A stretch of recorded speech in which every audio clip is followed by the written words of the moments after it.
Binna Burra is like a living laboratory. We've got this wonderful World Heritage location inside the Lamington National Park, very accessible in the hinterland of the Gold Coast. It provides a good escape for people from the urban areas, particularly in southeast Queensland, to come up and get into nature for wellness, for health.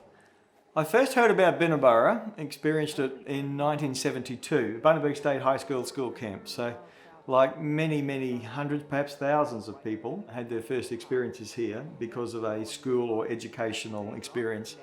And that's 50 odd years ago now, goodness me. And then each decade subsequent to that, I've had some engagement with Binna Burra. Then you notice the dining room, for this mountain air makes you really hungry.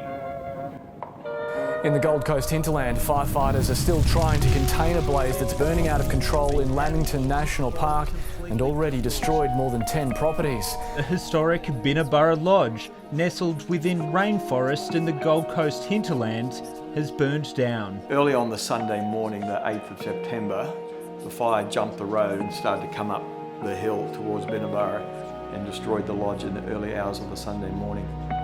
It is an historic event. We've never seen fire danger indices, fire danger ratings at this time of the year as we're seeing now. I've never seen this before in recorded history. The blaze, which engulfed the Gold Coast hinterland, started amongst drier gum trees. It also destroyed the heritage-listed Binna Burra retreat and surrounding vegetation many thought to be safe from fire. Institutional collaboration, particularly with universities and many other education and research bodies, are very important to Binna Burra. They have been in the past and they will be in the future also. And then we had the bushfire in 2019 and we were closed for a year. But as we came out of that and part of our recovery, we thought more strategically about our partnerships, our alliances and our linkages. And like they did back in the early 30s, we thought, let's do something similar in this new next 86, 90 years of Binna Burra and have a strong relationship with many universities, but let's have a lead university, and that lead university is Griffith University. And so we established this memorandum of understanding and partnership with Griffith. And in the 7 months that we've been reopened now, there's been lots and lots of engagement across disciplines with students and researchers for activities here at Binna Burra. So the Bushfire Pavilion was part of a research project, a collaboration between Binna Burra and Griffith University to capture the memories of the community as part of our community engagement and response process after a disaster like a bushfire. With this pavilion, we've created this place for reflection to tell those stories. This is not an exhibition about the suffering, but about how the community and how the local stakeholders emerged from the disaster.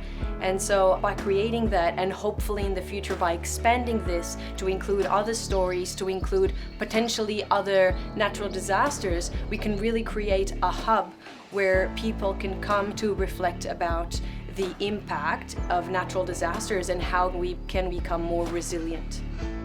Griffith has always been a university for the people, for the communities. And when we are just writing our papers and we are just doing our research in our lab and so on, but not connecting with the communities, we are failing the community. And when we have this partnership, we bring an expertise, we bring a know-how in terms of disaster recovery. This is where we can step in and we can help. The second thing I think that is very important is that when we are working with the community, we are also learning a lot. As an academic, I think it's a true privilege to be involved in a project with a tangible output, and that's what this pavilion is. And in particular, an output that is valued by the community and the people that were involved in this project.